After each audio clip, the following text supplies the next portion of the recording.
የማቴዎስ ወንጌል ምዕራፍ 16 ፈሪሳውያንና ሰዱቃውያንም ቀርበው ሲፈትኑት ከሰማይ ምልክት እንዲያሳያቸው ለመኑት።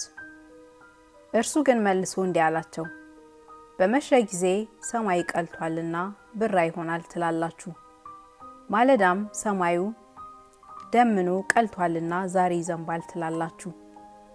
የሰማዩን ፊትማ መለየት ታውቃላችሁ፣ የዘመኑስ ምልክት መለየት አትችሉምን?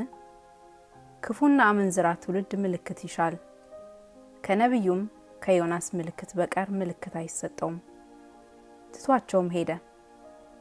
ደቀ መዛሙርቱም ወደ ማዶ በመጡ ጊዜ እንጀራ መያዝን ረሱ።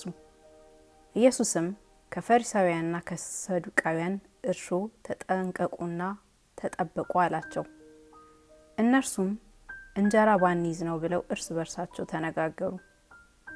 ኢየሱስም አውቆ እንዲህ አላቸው፣ እናንተ እምነት የጎደላችሁ እንጀራ ስለሌላችሁ ስለምን እርስ በርሳችሁ ትነጋገራላችሁ? ገና አታስተውሉምን?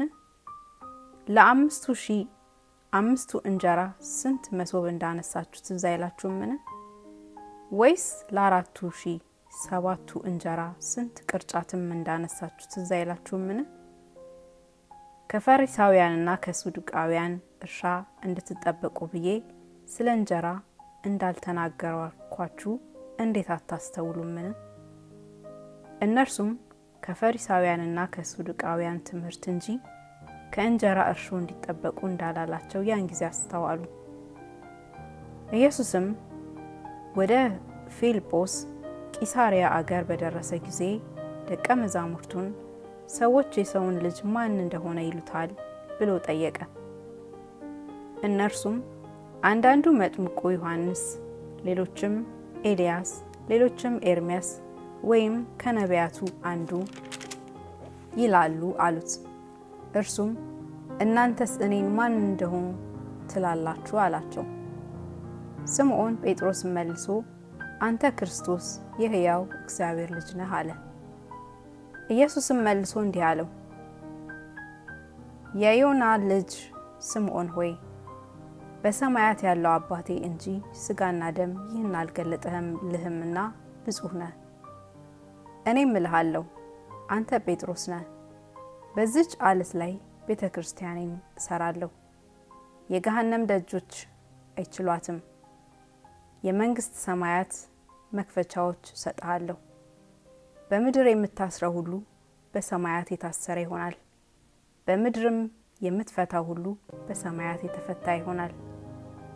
ያን ጊዜም እርሱ ክርስቶስ እንደሆነ ለማንም እንዳይነግሩ ደቀ መዛሙርቱን አዘዛቸው።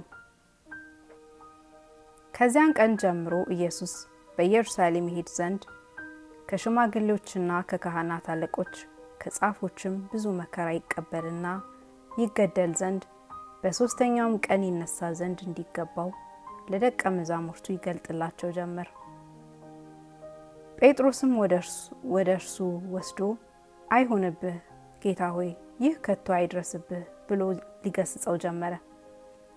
እርሱ ግን ዘወር ብሎ ጴጥሮስን ወደ ኋላዬ ሂድ አንተ ሰይጣን፣ የሰውን እንጂ የእግዚአብሔርን አታስብምና እንቅፋት ሆነህብኛል አለው።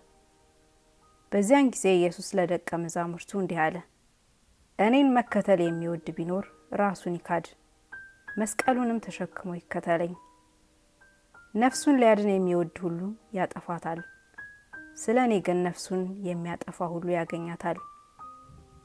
ሰው ዓለሙን ሁሉ ቢያተርፍ ነፍሱንም ቢያጎድል ምን ይጠቅመዋል? ወይስ ሰው ስለ ነፍሱ ቤዛ ምን ይሰጣል?